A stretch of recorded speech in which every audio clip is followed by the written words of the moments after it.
ગુજરાતના ડીજીપીના આદેશની કડક અમલવારી કરતા બનાસકાંઠા પોલીસે થરાદ શહેરમાં હેલ્મેટ વગર સરકારી કચેરીઓમાં પ્રવેશ કરનારા વાહન ચાલકો સામે કડક કાર્યવાહી શરૂ કરી છે। સરકારી કચેરીઓ ખાતે પોલીસની ટીમ તૈનાત કરવામાં આવી છે, જ્યાં પ્રાંત કલેક્ટર કચેરી, કોર્ટ, ડીવાયએસપી કચેરી અને જનસેવા કેન્દ્ર સહિતની મહત્વપૂર્ણ સરકારી કચેરીઓ આવેલી છે। પોલીસ દ્વારા હેલ્મેટ વગર આવતા સરકારી કર્મચારીઓ અને નાગરિકો સામે દંડનીય કાર્યવાહી હાથ ધરવામાં આવી છે। આ કાર્યવાહી દ્વારા વાહન ચાલકોમાં હેલ્મેટના ઉપયોગ અંગે જાગૃતિ લાવવાનો અને ટ્રાફિક નિયમોનું પાલન સુનિશ્ચિત કરવાનો પ્રયાસ કરવામાં આવી રહ્યો છે।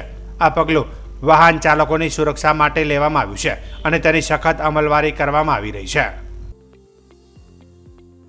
થરાદ પોલીસ સ્ટેશન દ્વારા થરાદ તાલુકામાં આવતી તમામ મુખ્ય કચેરીઓમાં આજે ડીજીપી માન્ય શ્રી વિકાસ સાહેબના આદેશ અનુસાર તમામ જગ્યાએ વાહન ચેકિંગનું ડ્રાઈવનું આયોજન કરવામાં આવશે। તેમાં વાહન ચાલકોએ સીટ બેલ્ટ, હેલ્મેટ અને જે સેફ્ટીના નિયમો છે એનું પાલન થાય અને નાગરિકોમાં વધુમાં વધુ જાગૃતિ આવે એ અન્વયે થરાદ પોલીસ સ્ટેશન દ્વારા વાહન ચેકિંગનું આયોજન કરવામાં આવેલું છે અને અત્યારે બી વાહન ચેકિંગ ચાલુ છે।